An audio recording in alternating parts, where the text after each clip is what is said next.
오늘 있었던 정치권 뒷이야기 들어보는 정치 톡톡 시간입니다. 정치부 신재우 기자와 함께합니다. 신 기자, 윤석열 대통령의 장모와 김건희 여사 관련 수사를 맡았던 경찰이 대통령 취임식에 초청받았다는 의혹이 어제 제기됐습니다. 근데 이게 오늘도 식질 않아요. 네, 오늘 오전에 있었던 행안위 전체회의에서 더불어민주당은 이상민 장관을 향해 공세를 쏟아냈습니다. 네. 특히 취임식이 칠순잔치냐며 사적 관계에 있는 사람을 초청하는 건 문제가 있다고 지적했습니다.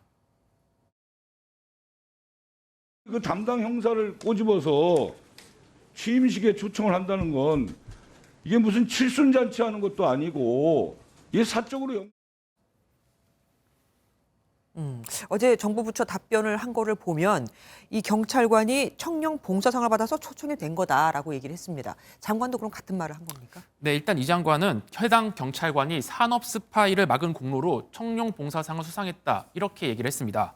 지난해 청룡 봉사상 수상 경찰 4명 중 해당 경찰관만 초청받았다는 사실에 대해선 기관 추천 인사 2,300명 중 700명을 선정했을 뿐이라고 설명했습니다. 기관 추천이 한 2,300여 명이 됐는데 그중에서 700명을 선정한 걸로 알고 있습니다. 오비락인지는 모르겠습니다만. 같은 자리에 있었던 우종수 경찰청 차장은 수사를 공정하겠다는 원론적인 답변으로 마무리했습니다. 일부러라도 수사와 관련된 사람은 좀 뺐어야 되는 게 아닌가 아쉬움이 들긴 합니다. 권성동 국민의힘 원내대표와 이재명 더불어민주당 대표가 어제 만나서 협치를 하기로 약속을 했습니다. 그런데 오늘은 또 바로 불을 뿜었어요. 네, 권 원내대표가 먼저 포문을 열었습니다. 이 대표가 지난 2018년 공직선거법 위반 사건을 맡은 변호인들에게 쌍방울 그룹 전환 사채 등으로 거액의 수임료를 대납했다는 의혹을 제기한 겁니다. 쌍방울과 이태영 변호사의 각종 의혹과 범죄적 행각은 결국 하나의 점으로 모일 수밖에 없습니다. 바로 이재명 대표입니다. 하지만 이 대표는 상식적으로 판단하면 되지 않겠냐면서 나와 쌍방울의 인연은 내복 하나 사입은 것밖에 없다고 그 특유의 화법으로 선을 그었습니다. 이 대표답습니다. 이 대표는 오늘 한덕수 총리를 만났을 때도 또 불을 뿜었습니다. 네, 이 대표는 오늘 국회를 방문한 한덕수 국무총리와 만났습니다. 인사차 만난 자리였지만 이 대표는 정부 예산안 등에 대한 비판을 쏟아냈고 한덕수 총리도 이에 물러서지 않으면서 아주 팽팽한 신경전을 이어갔습니다. 네. 대기업의 세금은 왜 깎아준다는 것인지 좀 이해가 좀 일단 안 되고요. 혹시 총장님 생각이 그러신 건 아니겠죠? 설마? 저도 좀 거기엔 동의를 했습니다.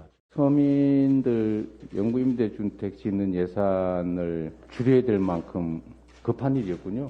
임대 아파트에 대한 수요가 좀 좋지 않습니다. 이 대표는 윤석열 정부의 이른바 시행령 통치 논란에 대해서도 헌법과 법률에 어긋나는 점이 없는지 살펴달라고 지적했는데요. 그러면서도 주요 국정과제는 공통기구를 만들어 협력하자고 제안했습니다. 지난주 국민의힘 연찬회에서 당구 선수 차유람 씨의 남편 이지성 작가가 여성 외모 품평을 하고 논란이 되지 않았습니까? 여기에 대해서 좀 억울함도 호소를 했더라고요. 네, 이 씨는 어제 목소리 한 번 냈다고 좌파에게 조리돌림 당하고 있다고 했는데 같은 편으로 믿었던 우파도 팔짱 끼고 지켜보고 있다고 하소연했습니다. 문제의 그 발언 다시 한번 들어보시죠.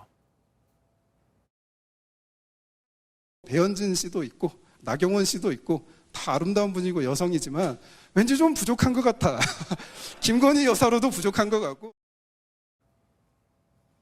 국민의힘 내부 반응은 냉소적입니다. 곽승용 국민의힘 부대변인은 SNS를 통해 참 사태 파악이 안 되는 분 같다고 지적했습니다. 그러면서 그 발언은 우파 발언이 아니라 그냥 경솔한 발언이었을 뿐이라며 그 발언에 무슨 좌우 이념이 들어가냐며 쓴소리를 했습니다. 정치권의 한마디가 얼마나 무서운지 또 한 번 느끼게 됩니다. 여기까지 듣겠습니다. 신재우 기자와 함께했습니다.